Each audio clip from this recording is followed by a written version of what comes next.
Thanks so much for joining us on our Arise Church YouTube channel. We exist so that you can experience God, and we hope you do experience His presence and His power through this message. If you haven't done so already, please subscribe to us on Instagram at My Arise Church and find us on YouTube at the same handle, My Arise Church. Hey, what's up, Risers? How you guys doing this morning? Man, good to see you guys. If you're new to our church, my name is Brent. I get the privilege of being your lead pastor, and we're going to continue to experience God together today over the next few moments. Hey, wasn't baptisms awesome? Come on, we got to celebrate life change. I love what God continues to do in people's lives here at Arise and really around the world. We're just a small part of what God's doing. Hey, we always want to celebrate to get started too, and I get this different data that Pastor Ken gives me every week, these different graphs and all this stuff that he generates, and I noticed this, and I thought it was pretty amazing that we are averaging well over 100 children on Wednesday nights at this location in our kids ministry. Yeah, I think it's averaging over 110, I believe, and just watching that. And I just want to recommend it because you need, if you have a child, you need a family to come alongside of you. You need a church family to come alongside of what you're teaching them to help reinforce that, and we want to be that for you. And so Wednesday nights at 7 o'clock, we have kids ministry going on here, and it's not just playtime. It's not just everybody, playing four corners or whatever they play. They are learning the Word of God and studying the Word of God together, as well as there's stuff here for adults every Wednesday nights, and here we have a big Bible study. We have different groups that go on around Wednesday nights at 7. And I could be amiss if I didn't mention several hundred teenagers in the Win Center. Where are those teens at? Yeah. I love watching that this morning in both of these first two services this morning and Saturday yesterday and such, as all the teenagers gang around other teenagers who just got baptized and celebrate it with them and give them high fives and hugs and shouting them on. I love that. So anyway, in fact, I was supposed to click this and go to that picture for kids ministry. Oop, now I went past it. Yeah, that picture. They're cute little kiddos. Anyway. Hey, we've been in this soul food series. Started last week. It's kind of a Thanksgiving series. A few months ago, we did soul rest, and I think that was really powerful. A lot of people seem to be really touched by that series. I pray this one is very similar. This one has a little bit more to do with some spiritual disciplines and how we live our life, and it's soul food because we are in Thanksgiving season. Come on. And Thanksgiving is more than just Turkey Day. Thanksgiving is a day of food, yes, but it's also a day of Thanksgiving. We're going to talk about that next week. But it's also a day, hopefully, for family and friends to gather around the table. Because while I do love some Thanksgiving food, come on, somebody. Like I don't know who I'm talking to. Turkey is not my thing. I don't mind turkey, but it's not. But you give me some ham and some mashed potatoes. We in the South, so you deep fry anything and it tastes good, and you got to pull all that out on Thanksgiving. And so the food matters. I'm not saying it doesn't matter, but what really should be bringing us together is the family. It's the community. It's coming together as one. And if you're like me, a lot of times on Thanksgiving, we get together with extended family that we don't see as often. And so it's fun because you get to watch them grow up. You got your cousins, nieces, nephews, grandkids, whatever it looks like for you. And it's like, I remember when you were this big and suddenly now you're this big. And, yesterday you were playing with Barbies and now you're playing on your phone. You know what I mean? And you're like, man, and you get to watch them grow up. There's something about that we were like wired for connection and community. That's the way humans are. And we used to find that within family dynamics. Nowadays, they find it a little bit more, the younger generation, within friendships. But the truth is that as you start unpacking research on it, you find out that they're really not finding it hardly anywhere because we have a false sense of community that's not authentic. In fact, it's a little bit of a funny thing because we've never been more connected or more lonely simultaneously. We are incredibly connected. You probably have more people's numbers in your phone than you can think of. You got more people on your Instagram account. You got more followers. You got more Facebook friends. You got more. You are like connected to people in an extreme way like has never happened before. If you have an emergency, you have people that you're connected distantly. But yet we also have this epidemic of loneliness that's happening at the exact same moment. And it's actually incredibly destructive. In fact, Mother Teresa said, loneliness and the feeling of being unwanted is the most terrible poverty. It's the most terrible poverty. And so now we live in this contradiction. In fact, one study from BYU said that 20% of Americans are unsatisfied with their life because of loneliness. 1 out of 5 Americans are lonely. Isn't that crazy? Because we're connected like never before. Like you can go online, you can see your grandkids, you can watch other people grow up. You're connected like never before. But as Mother Teresa would say, loneliness is painful. In fact, one study, the report of the study was actually titled Loneliness Kills. And they found in that study, and the reason why it's titled that way, is that loneliness increases the mortality risk by 26%. You're actually more likely to die when you are lonely. And so how have we coped with this as Americans? Well, we've essentially hired an entire army of people to help us in our loneliness. If you were to go back to the 1940s, you will see that like counselors and marriage therapists, psychiatrists, guidance counselors, those type of people. In the 1940s, there was around 30,000 of those across the entire United States.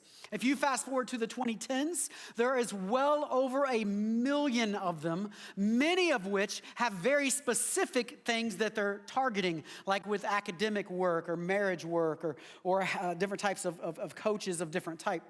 And so we see this radical shift. Now, this is what I want you to see. I'm not saying this to bash any counselors. I believe in counseling. We have a whole counseling center here at the church, Arise Coaching and Counseling. We have a whole counseling center. I believe in counseling. I believe that it's good to get degrees and study and understanding of counseling. However, I would also just throw out there, some of what we go to for a counselor is really what we used to just go to a friend for. It's like, I just need somebody to listen to me. I just need somebody to hear and not judge me. I just need to get this off of my chest. And you used to go to your neighbor for that.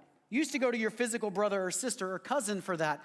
Now we are paying somebody, and we have a paid army of psychiatrists, so to speak. And sometimes all they're doing is the very thing that we used to just go to our neighbor for. Why? Because we are incredibly, incredibly disconnected. And so we got to learn how to shift that. And I would remind you, this is a separate note, but one of the names of the Holy Spirit is that he's the great counselor. Like God is a great counselor. The further we get away from our Christian values and the further we get away from Christian doctrine, the more counseling we're going to need because we're away from the great counselor. The closer we are to Jesus, the less counseling we're going to need. Now, I'm not saying you won't ever need counseling. We need each other. God designed us that way. That's not a bad thing. But the closer you are to the Lord, the more whole you will become through his presence, and the less counseling you'll need from everybody else. I would love to see 1 million counselors drop back down to 30,000, not because counseling is not important, but because we're finding wholeness the way God designed it to be. Are you with me? Are you with me? All right. We're going to go to 1 Samuel to make this point. 1 Samuel chapter number 18. This story in 1 Samuel, even if you didn't grow up in church at all, you know nothing about church, you've probably heard of David and Goliath. David and Goliath, maybe the most famous Bible story apart from Jesus' death and resurrection. I mean, David and Goliath. We have all these sports analogies of David versus Goliath. And in 1 Samuel chapter 18, David has just killed Goliath. This whole attack has happened where the Israelites formed and they started taking after the Philistines. David's coming back into the camp and he's talking to Saul. Saul was the king of Israel at the time. And so David is coming back and he's talking to Saul because Saul is asking these questions like, who is this kid? And it's not that they had not met, it's that Saul didn't know who he really was. And so Saul's going, hey, who are your parents? Where you come from? You just beat this giant. You just led this army essentially, but you're just a ruddy kid is how the Bible would refer to him at. In other words, he probably had some pimples and some stuff like that. So you're just a boy, right? And yet you just led, who are you?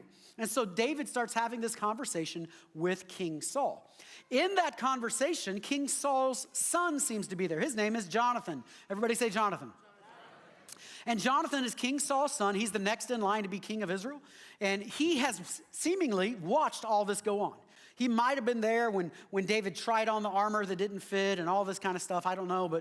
But he certainly was there when he watched David go attack Goliath. And now he's there when David comes back to Saul and is having this conversation. So Jonathan is about to enter the scene. And that's where we're picking up the story, just the first 4 verses of 1 Samuel 18. After David had finished talking with Saul, Jonathan became one in spirit with David. There was something about David that Jonathan's like, man, that's my guy. We're going to be in this together, man. We're going to fight together. That's my kind of person. So Jonathan became one in spirit with David, and he loved him as himself. From that day, Saul kept David with him and did not let him return home to his family. And Jonathan made a covenant with David because he loved him as himself. Jonathan took off his robe he was wearing and gave it to David, along with his tunic and even his sword, his bow, and his belt. All right, what I want to do over the next few moments is I'm going to unpack this scripture. I'm also going to unpack some psychology with you, both of them coming together, because oftentimes what I have discovered is that science is always catching up with the Bible. And we're going to see where these two come together today. So if you're taking notes, number one is this: we are wired for covenant relationship. Whether you've ever given it much thought or not, there is something deep inside of you that longs to have a Jonathan beside you or a David beside you. And it may not be that you have 1,000 people. It may not be your 5,000 Facebook friends. It may not be but you long to have somebody who will go with you in battle. You long for a deep relationship with somebody who's got your back, who will fight alongside of you. We naturally long for that, which is one of the reasons why gangs flourish. Because oftentimes when a young man especially grows up in an environment where he doesn't have that from a father or from somewhere else, he longs for it and finds it in the wrong places.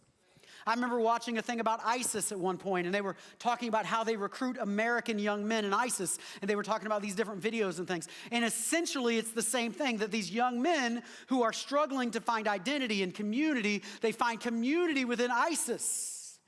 And it's inside of us that we would long to have some kind of deep, genuine relationship with somebody else. It's a covenant relationship. And if you don't find it in the right places, you're oftentimes going to find it in the wrong places. And this is built into the human nature of all humans. Connection is the core need of all humanity.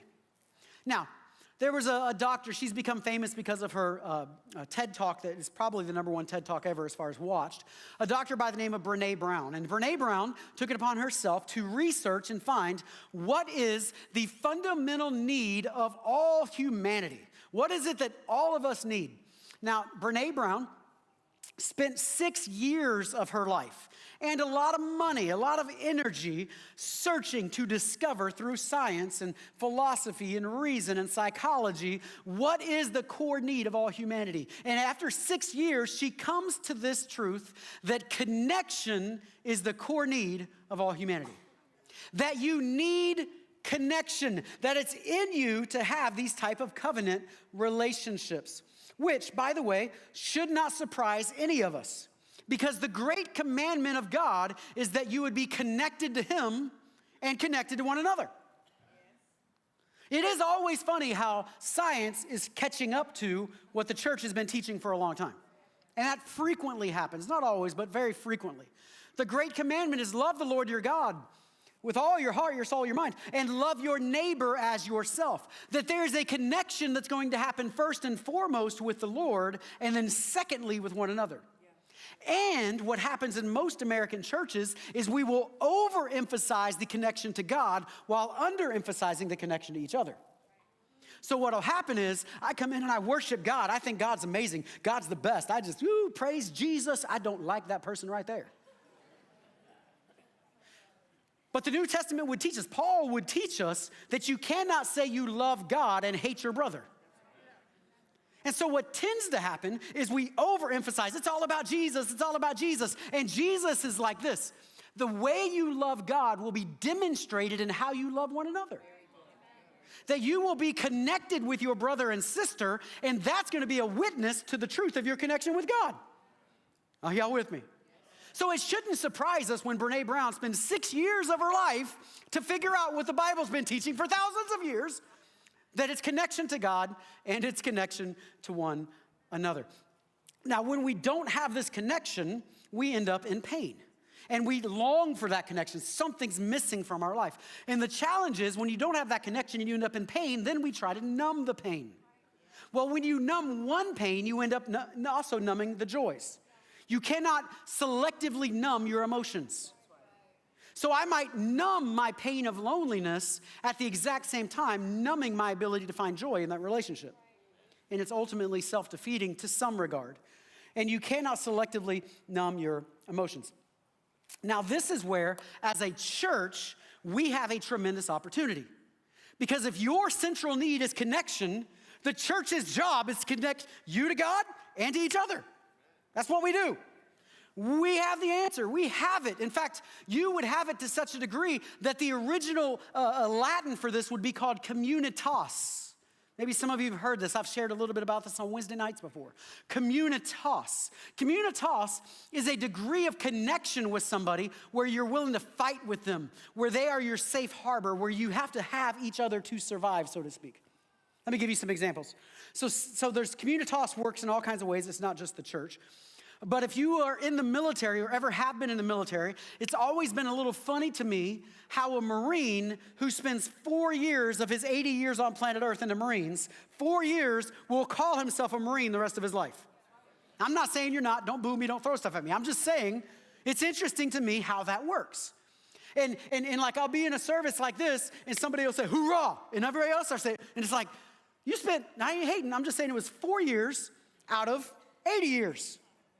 But those 4 years so impressed you and put something onto the ethos of who you are, something into your soul, that you are going to now resonate every time somebody says the military, that is who I am. Isn't that funny? That's because you are going through boot camp with people. You are going through hardship. You are going through times you don't want to go through, and you need that brother, that sister beside you, and all of a sudden you form a type of community because of the battles you're facing.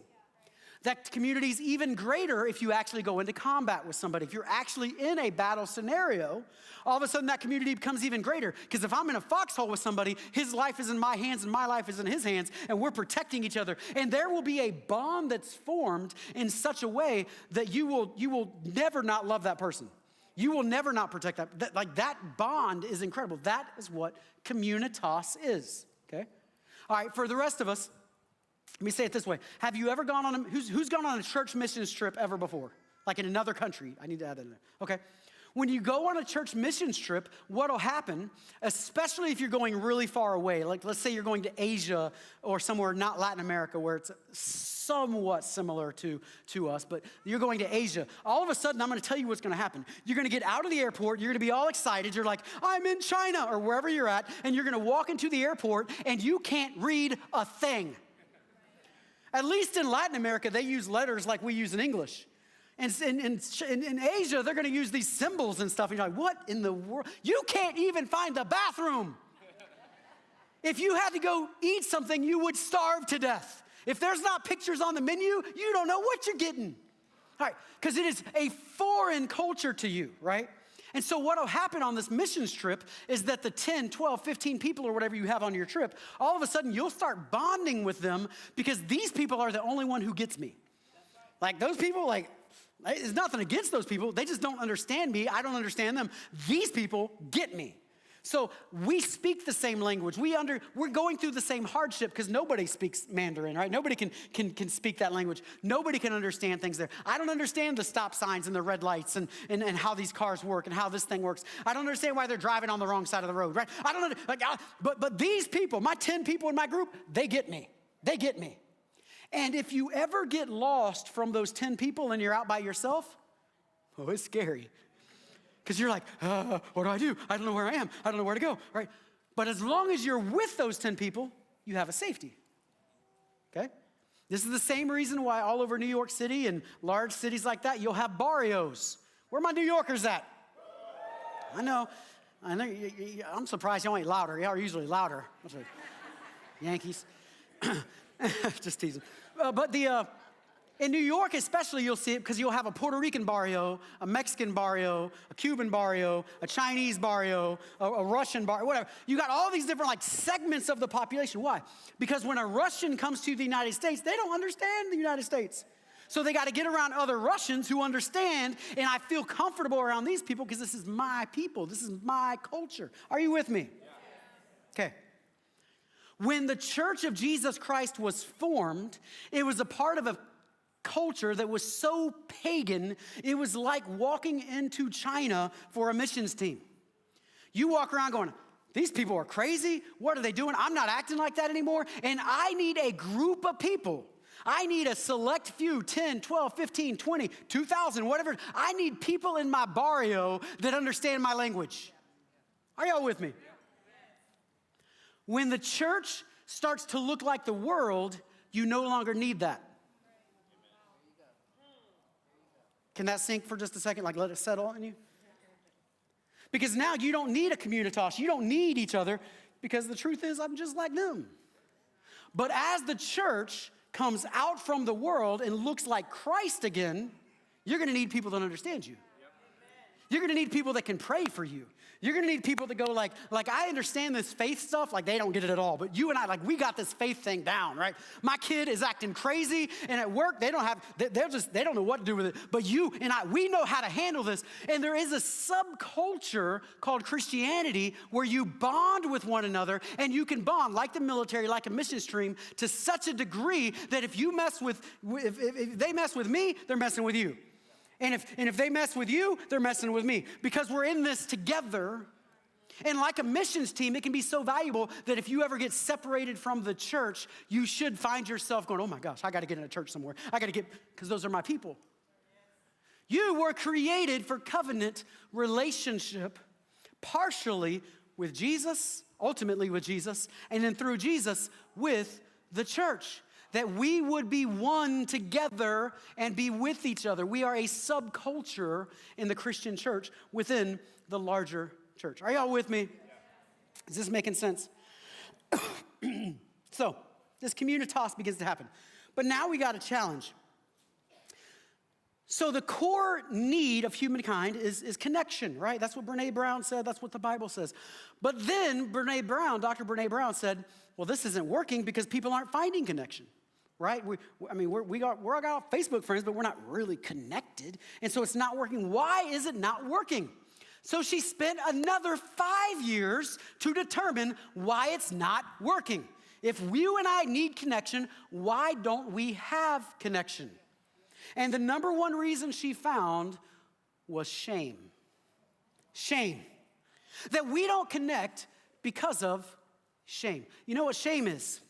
Shame always makes you feel lesser than the person you're next to because you're not whatever that person is. If that person's tall, I'm too short. If that person's short, I'm too tall. And you're not whatever that person is. Now, inside of every area that you ever walk into, inside of a school or a church or a mall or whatever it is, you will find that there's a culture in that area that creates a standard of what you're supposed to be when you're there, okay? So let's pick on the church because we're in a church for a second, okay? So some of you came today for baptism and you know nothing about church. You ain't been to church since you were a little kid and you got sprinkled or whatever. Like you ain't been to church forever, and you don't know anything. And so I said a few minutes ago, I said, if you want to, you can turn to 1 Samuel chapter 18 and you're like, what's a Samuel? But you will never say those words out of your mouth because there's a standard that in here you're supposed to know the Bible. You're supposed to know something. And so you can't admit that you don't know it because it's shameful to feel like, I don't know this. Are you with me? Yep. Do you know that's one of the number one reasons people won't come to church, which is sort of funny to some regard because it doesn't happen. But one of the number one reasons people won't come to church is that they're scared the pastor's going to call on them to pray. Yeah. All right, get up and pray. You know, like that's a normal thing. I don't know, maybe some churches, I don't know. If I don't know you, I'm not going to call on you to pray. But because they're scared. Why? Because I ain't prayed in a long time, Pastor. I ain't prayed in a really long time, and you're going to call on me to pray, and I feel like I don't measure up. I'm supposed to know my Bible when I come into a church, but I don't know, like, there's a Samuel? What is a Samuel? There's a first one? Does that mean there's a second? Is there a third? Where is that in the Bible? Is anybody old enough to remember when we brought physical Bibles in the church? If you're old enough to remember that, and if you've ever noticed, I bet you've seen this before, the pastor will say, like, turn to John 3, and the person will just open the Bible and pretend to turn because they don't know where John 3 is. Okay? That's because the church creates a standard, and you don't feel like you measure up, so you're going to pretend to measure up. You with me? It's shame, and shame keeps us from connection. When you were in school, you would pretend to have the answer, even we didn't have the answer sometimes. Why? Because you didn't want to look stupid, because the standard in school was I'm supposed to have the answer. It's what shame does. And shame makes you cover up. So now, because I'm in shame, I have to pretend to know what you're talking about. Y'all know y'all been there. I still do this all the time. People talking to me about something, I'm like, yeah, okay. I don't have a clue what they're talking about. Come on. Why? Because you pretend. There's another word for pretending. It's the word hypocrite. So a hypocrite is just an actor. That's what the word hypocrite means. Every actor is a hypocrite. That's a funny little thought. Because a hypocrite is somebody who puts on the mask. You remember the old school mask that you put on the mask and you pretend to be something you're not, right? So because we long for connection, but now I don't measure up, I put on the mask of shame that makes me pretend to measure up, which will keep me from ever actually finding connection. Are y'all with me? And we end up with this intense fear that we're going to be exposed as a fake. And so you'll come to church and you're scared to death somebody's going to find out that you're not really a Christian. You come to church, you're scared to death somebody's going to find out that you don't really know where Samuel is in the Bible. You come to church and you're scared to death somebody's going to find out that you don't really know how to pray. And so that prevents you from ever learning how to pray because you are scared to let anybody know you don't know how to pray. Are you with me? Okay. And so this intense fear will start to overwhelm us if we're not careful. Now, she found, Brene Brown, that all those who come out of this, I would call it a spirit of shame, had the exact same characteristic: vulnerability, which is your second point. Covenant relationships come from vulnerability. Vulnerability. Everybody loves that word because we all want to be vulnerable, right? Exactly. Nobody wants to be vulnerable. In fact, all of our lives, we've been taught that being vulnerable is weakness. All of our lives. I'm about to teach you that it might not be what you think it is. All of our lives, if you're vulnerable, you're just setting yourself up to be hurt, and you can't just be vulnerable. Vulnerability is the ability to be seen and really known. And this is what I know about every person in this room because it's built into you. You want covenant relationships of people that see you and really know you. People that really know you're good and you're bad. You want that, but it's hard to be vulnerable enough to actually let somebody see it because of shame. So you want it. I want people to know me. I want people who really are close with me. Now, you're not going to have 5,000 of those. You might have 2 or 3 or 4. It's going to be limited, but you have to have somebody. Now, forget the biblical reference, who, like in Genesis, the way God created everything to be in the beginning, and they were naked and not ashamed. You need to have people in your life, and I don't mean physically, I mean emotionally, although if you're married, physically too, that you can be naked and not ashamed. Naked and not ashamed. People that can know you deeply inside. They know your fears, they know your desires, they know what's good about you, and they also know your garbage. That's David and Jonathan. That's a covenant relationship. That's somebody who you are covenantally close with. We want that. It's deep inside of us. Now, this is where it gets extra kind of funny. Because they said, what kind of vulnerability do we need to have? Well, Dr. Brene Brown would say it this way. She uses this terminology. She said, you need excruciating vulnerability. Everybody say this with me. Excruciating vulnerability. My theologians and my wordsmiths in the room are about to, you might catch on to what I'm putting down. Excruciating vulnerability. Doctor, scientist, Brene Brown says you need excruciating vulnerability. Are y'all with me? Okay. Do you know where the word excruciating comes from? I find this to be kind of funny and ironic. The word excruciating literally means out of the cross. Years ago, when they're trying to make up a word for what Jesus went through on the cross, they come up with a word, excruciate, out of the cross, excruciating. It is a theological word. It started as the word that represented the amount of pain that Jesus was on when he was on the cross. Excruciating. How much vulnerability do you need to make this work? Dr. Brene Brown would say excruciating vulnerability. I would just give you the theological context and say you need a vulnerability that starts with the cross. The vulnerability that you must have in order to have covenant relationship ultimately should stem from the cross, and then it gives us the power then to actually have that kind of vulnerability.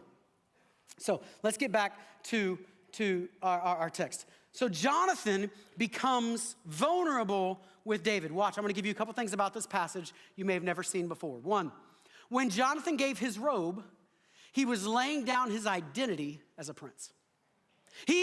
Jonathan is the next king of Israel. My daddy Saul's the king. I'm the heir apparent. I am coming alongside of you. And he would have had the priestly robe, the princely robe that would have gone alongside of that. But yet he lays it down. He humbles himself. You will never have covenant relationship until you humble yourself. One of the number one things that will happen in your life, I need covenant relationship, but if you walk into it going, look at me, I got it all going on. You wish you were like me. Look at the car I drive. Look how great my family is. And what'll happen, watch, what'll happen immediately is it'll cause shame in the other person, and therefore they will not have the vulnerability to be able to have covenant relationship. So you walk in, look at me. Man, my kids are all sanctified, Holy Ghost filled. They're chasing after Jesus. They're all going on the mission field to Africa. My kids, and then the other person's like, man, my kids are like getting 3 meals a day, if you know what I'm talking about, okay? Some of y'all get that later.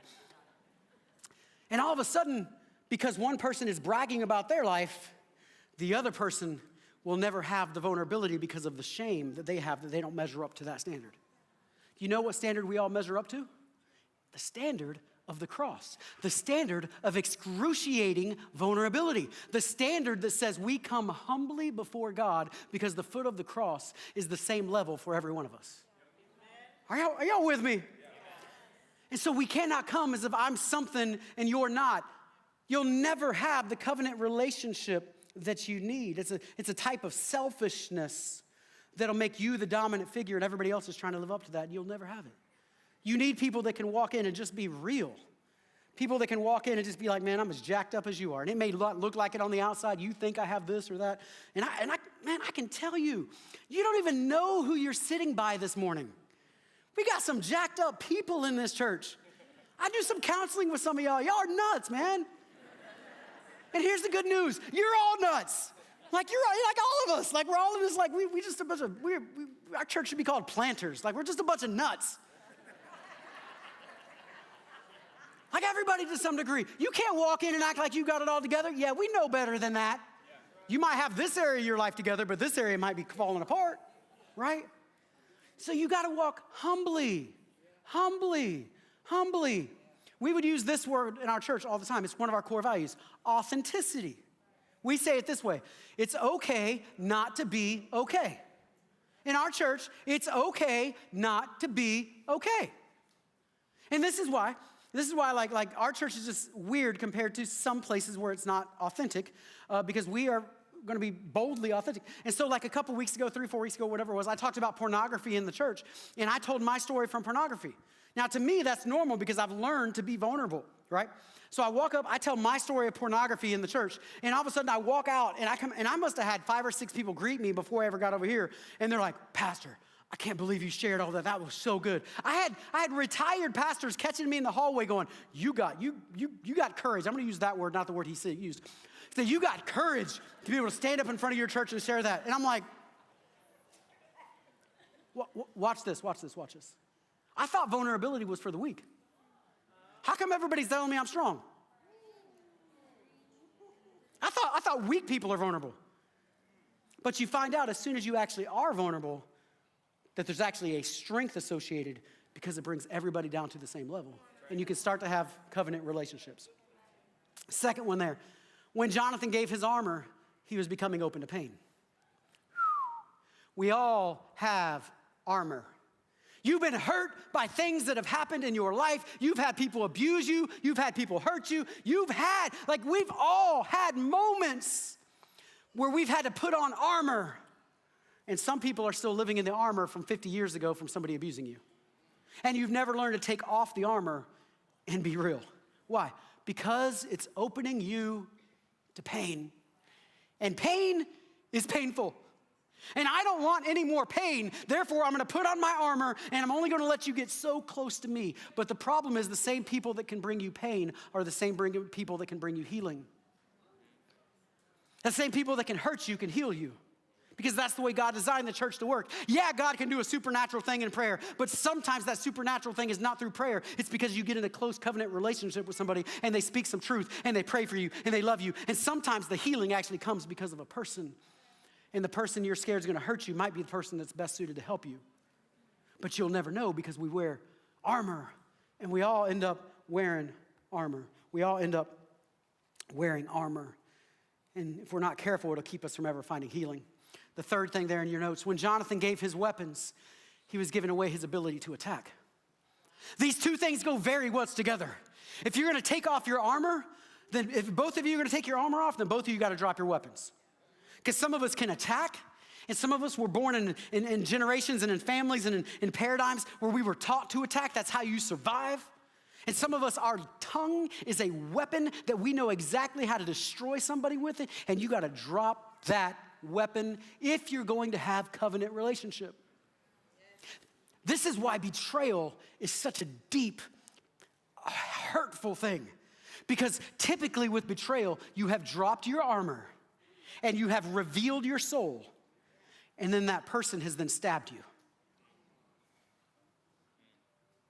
But make no mistake, we have to be people that are giving up our ability to attack. We cannot be vulnerable while we're fearing attacks. You're never going to be vulnerable while you're scared the other person's going to attack you. We have to be people that are giving that up. And this, my friends, is the atmosphere of our church. This is the atmosphere that small groups attempt to create. And now this is key, because I'm not going to lie to you and say small groups always do this. No, it doesn't work that way at all. Because all small groups do is create an environment. It's up to you to drop the guard. It's up to you to put down the weapons. It's up to you to come humbly and lower the robes that you walk in with. It's up to you to go, hey, I want this relationship and I'm willing to do the work and the vulnerability to be part of it. All small groups do is create an environment. We can't make you do anything. You can lead a horse to water, but you can't make him drink. And that's what our goal here is this authentic, transparent, not hiding authenticity where it's okay not to be okay. But we also value growth, so it's not okay to stay that way. We want to lead you out of that. We want to take you on a journey. And if you want connection and to feel a part, you have to take off the titles, you have to take off the armor, and we have to remove our weapons. And vulnerability is hard. Especially when your whole life you've been taught that it's a weakness and you've experienced moments of pain that make you not want to be vulnerable. And you may not be vulnerable with everybody, but God has designed you for covenant relationship with a few. But it's hard. And the good news is this: God gives you the strength to be vulnerable. What you cannot do on your own, you can do through the Lord. And you need it. You need it. God will give you the strength. Say, that church hurt me. Yeah, I have no doubt they did. But God designed you in such a way that he'll give you the strength to walk right back into it and make yourself vulnerable again, because that's also where healing happens. There's a great philosopher, Schopenhauer, that had a parable, he would say, an illustration he would say, of porcupines. And he would tell this story of porcupines who one winter season, they had to cuddle together in order to survive the cold, because the winter cold was unbearable and they couldn't survive the winter cold. And the only way that they could survive was to get close together and pull together. But the closer they got together, the more their quills started poking each other. But the more their quills poked each other, the more they were going to be able to survive the winter. That's the church. Some of y'all get on my nerves. I know, I get on some of y'all's nerves. Y'all keep coming back over and over. Some of the people around you get on your nerves. You got quills poking each other, but you know what? It's the same quills, it's the same people that will sometimes hurt you that'll heal you, that'll carry you through the hard time, that'll walk you through the times when you don't know if you're going to be able to keep going forward. God gives you the strength to be vulnerable, and only the people that hurt you, only the ones that you let under your armor are the ones that you can let hurt, or the ones that have the ability to hurt you. And so sometimes you've stopped letting people under the armor because they've hurt you in the past. And we got to be very cautious of that. Got to be very cautious of that. Let me say it this way as I begin to wrap up. You cannot love beyond your level of willingness to be hurt. You cannot love, because love by its nature has a connection to it, beyond your willingness to be potentially hurt. Here's what every parent knows about this, because your child can hurt you deeply, but yet you'll still keep opening yourself up to them. You love them, especially moms. Like you'll keep opening yourself up to pain over and over and over, and you might get jaded for a minute, and then you'll end up opening yourself up again. That's how love works. Vulnerability is not a weakness, it's a strength. In fact, the word courage comes from the Latin word cor, C-O-R, which is literally heart. And the word courage, and it's literally means to tell your story with your whole heart. To tell your story with your whole heart. In other words, that I'm revealing who I am with all of me. That's what courage literally means. That's what it means. You were born to live in covenant relationship. And I'm glad that you have your spouse, and I hope you have that kind of relationship with your spouse. But you need a few others. It may not be a dozen, but you need 2 or 3 or 4 that you're close with. And we will struggle. I think we just lost that slide. We will struggle with longing. We will struggle with belonging and loneliness and feelings of love until we become vulnerable. Will you become vulnerable? Will you become vulnerable? Excruciating vulnerability, because out of the cross is where you will have the power to actually have that vulnerability. So if you're lonely, lay down the shame. Share with people who you are. Be vulnerable. Find a small group of people that you can be honest with. It's not going to be overnight, but you can do it. Lay down your titles, your armor, your weapons. Join a small group. Come on, Midweek Oasis. Join a group here. Get together with the body of Christ, because there's a power in it. Let the shame go by. Listen, have y'all ever heard Ada and I's testimony? I don't share them all the time, but there ain't much y'all have done that we haven't done. We're just a little bit further along the journey than most of you. That's all. Like the reason that person's in prison and I'm not is because they ain't found the bodies yet. That's a joke. That's a joke. The truth sometimes is that I was faster. That's why I got away before they did. There is some truth to that. Listen, Ada and I are not perfect. Our pastors are not perfect. Like we're far from it. We're far from it. Drop the standard and be like, hey, we're all in this together. We're all in this together. All right, because you were created for community. Find a way to find it. Here at Arise, find a way to get involved here at Arise. Let me share one story as we get ready to wrap up. In fact, you know what? Just stand up with me if you would. It'll help me wrap up. My best friend when I was a little kid, his name was Joey. Now he goes by Joe. It's a little funny because he's also a pastor here in Brandon, which is funny because neither one of us grew up in Brandon. It's a little ironic, but everybody calls him Pastor Joe. I call him Pastor Joey because we grew up together, you know. And he was like a year and a half, 2 years older than me. He was a grade ahead of me, maybe 2, I forget exactly. Old enough that when you're little, it makes a difference because he would pick on me all the time. Now he's shorter than me, so I pick on him. But back then, he would always pick on me. And so he would come up with these great ideas. So at one point, we decided, like, we're going to become blood brothers. Blood brothers. I'm like, yes, let's do it. What does that mean? And some of y'all, like, this is going to date me because I don't know if kids do this nowadays. But if you're my age in this room, you know what I'm talking about. And so we decided we're going to become blood brothers. So we took a little knife and we poked the thumb. As soon as I say this, the women are like, no, this is what the boys did back when we were macho boys. We poked the thumb a little bit. And so you got a little bit of blood coming out, just a little bit, a little bit of blood coming out thumb. And then we took our 2 thumbs and we pressed them together. And we said, we are blood brothers. And so his blood messed with my blood, and my blood messed with his blood. And we are one from here on out, right? It is funny that we're still friends, still doing ministry. Oddly, we were far from ministry back then. Oddly enough, we were little 6, 7, 8-year-old boys. We went to kindergarten in the same school, first grade in the second school. We rode together. In all these years, you need blood brothers. You need blood, sisters. And I'm not advocating that you go stab your finger and mix blood together. But there was once blood that was shed that's great enough that you don't have to shed yours. There is blood that is shed that will bind us together and pull us together despite Democrat or Republican or black or white or Spanish or whatever. There is a blood that was already shed that bonds you together if you will allow it, that will create covenant relationships and bring wholeness to the lonely heart. Step into it.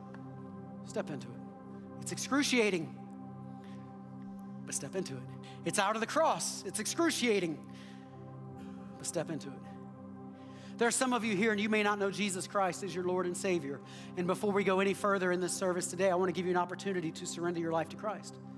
You know, the greatest vulnerability that a man will probably ever experience is when he asks a woman to be his wife.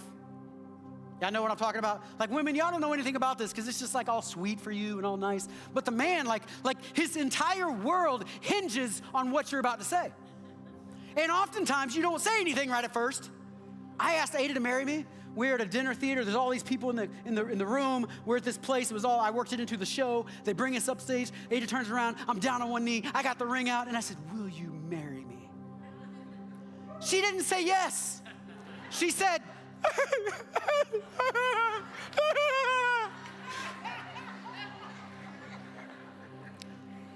left me going, is that yes? Is that, like, give me a yes. It took her like 30 seconds to finally say yes. That's like 30 seconds that made me lose my hair, y'all. 30 seconds of excruciating vulnerability. I'll remind you that 1 John says that we love because he first loved us. We would be told that while we were sinners, Christ died for us. We would be told that for God so loved the world that he gave his one and only begotten Son. That God actually proposed to you, so to speak. God put his love out first and gave you the opportunity to reply. And this is your opportunity today to say yes to God's love. God is doing so much here at Arise Church, and we want you to be a part of it. Stay connected with us on our YouTube channel, Facebook, and Instagram, and wherever you can find us online at My Arise Church, and we'll see you next week.